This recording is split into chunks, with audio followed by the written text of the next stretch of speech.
Programme में एक बार फिर खुशामदीद नाज़रीन। वज़ीर ममलकत बैरिस्टर अकील मलिक साहब की गुफ्तगू आपने सुनी और इसी के साथ साथ अब जो पाकिस्तान तहरीक इंसाफ की स्ट्रेटजी के हवाले से बात हो रही है, जो हुकूमत का एक मौक़िफ़ है, उस हवाले से हम गुफ्तगू करेंगे। बैरिस्टर उमैर नियाज़ी साहब हमारे साथ मौजूद हैं। नियाज़ी साहब, बहुत शुक्रिया सर वक्त निकालने का। सबसे पहले तो मैं ये जानना चाहूँगा कि आज नौ मुंतखब CM साहब ने ओथ ले लिया है।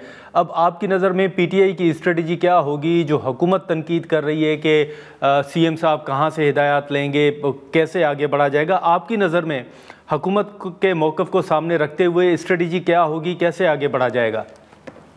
बिस्मिल्लाहिर्रहमानिर्रहीम। देखें, आगे बढ़ने का तो मेरे ख्याल से इमरान खान ने वाज़ेह लाइन दी हुई है। इमरान खान भी अमन के ख़्वाह हैं। इमरान खान चाहते हैं कि हमारे अफ़गानिस्तान के साथ जो मसाइल हैं वो अमन से हल होएं। साथ ही साथ जो दहशत गर्दी का मसला है, जो पाकिस्तान के लिए इस वक्त बहुत बड़ा नासूर बन गया, उसको भी इफ़ेक्टिव तरीके से टैकल किया जाए और उसमें टैकल करते हुए अवाम के जान व माल की भी हिफाजत की जाए। हम कोलेटरल डैमेज के नाम पर ये ना करें कि जो है ना शहर के शहर खाली हो जाएँ और डिस्प्लेस लोग को पेशावर बैठा हो, किधर बैठा हो। जिस तरह से CM का अपना ज़िला खैबर इस वक्त फ्रंट लाइन ज़िला है दहशत गर्दी के महाज पे, इस वक्त बहुत बड़ा खदशा है कि जो है ना लोगों को एवैक्यूएट करना पड़े अगर दहशत गर्दी के ख़िलाफ़ ऑपरेशन करना है। तो ये बहुत सारे मसाइल हैं जिस पे जो है ना KPK की आवाम को भी काफ़ी परेशानी है। तो KPK के CM के लिए बड़ा ये चैलेंज होगा कि वो अपने लोगों को किस तरह से कॉन्फिडेंस में लेके और इमरान खान की उमंगों पे किस तरह से पूरा उतरते हैं। तो इसी चीज़ों को वो सामने रखेंगे। गाइडेंस तो उनके सामने है। अगर इस ब्रॉड पैराए पे चलेंगे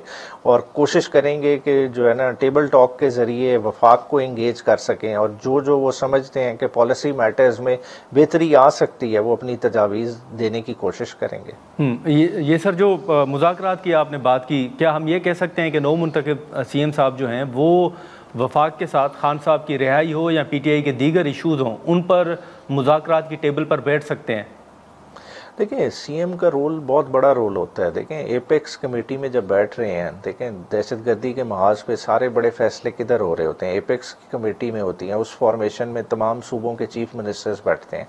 तो वो एक आइडियल फोरम होगा नए आने वाले CM के लिए कि वहाँ से वो अपना बल्कि कद भी बढ़ा सकते हैं। बहुत सारी चीज़ें हैं।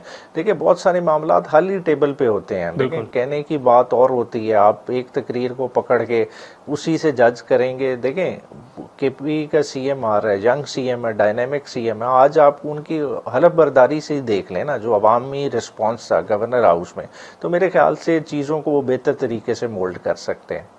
लेकिन सर, जैसे आपने अवाम की उमंगों का जिक्र किया, तो एक तनकीद ये भी हो रही है और आपकी नज़र में ये तनकीद किस हद तक दुरुस्त है कि कैबिनेट में तब्दीली की तो बात की गई है, लेकिन बैरिस्टर सैफ साहब समेत कुछ जो पुराने चेहरे हैं उनको अभी भी काबीना में कंटिन्यू करने के हवाले से गुफ्तगू हो रही है। तो आप समझते हैं कि जो बैरिस्टर सैफ साहब के ऊपर तनकीद है वो दुरुस्त है, उनको नहीं होना चाहिए था? वो कैबिनेट में तो नहीं है, लेकिन वो तर्जमान के फ़राइज़ तो अंजाम दे रहे हैं। देखें, कैबिनेट हों, एडवाइज़र्स हों, देखें CM ने अपनी मर्ज़ी से करने हैं। इमरान खान की ज़ात ऐसी है कि जिसने कभी भी जो है ना मेन पॉलिसी के अलावा हट के कभी इंटरफेयर नहीं किया। मतलब इस चीज़ का तो मैं खुद शाहिद हूँ कि जब जिस वक्त अली अमीन खान साहब की गवर्नमेंट बनी, सिवाय मुज़म्मिल असलम के इमरान खान ने कोई नाम नहीं रिकमेंड किया था कैबिनेट के लिए, और वो भी इसलिए किया कि वो मईशत के मामलात में वो एक्सपर्ट थे। और अब भी मैं समझता हूँ इमरान खान की तरफ से किसी का नाम उस तरह से प्रपोज नहीं होगा। ये तो अब आने वाले CM ने देखना है, क्योंकि देखें, जो अली अमीन खान साहब के पास लेवरेज था ना कि उन्होंने हुकूमत 1 साल 7 माह कर ली, आने वाले CM को भी पता है कि जिस तरह की उनसे एक्सपेक्टेशन है और जिस तरह का इस वक्त माहौल चल रहा है, उनके पास टाइम की इतनी बड़ी लग्जरी मौजूद नहीं है।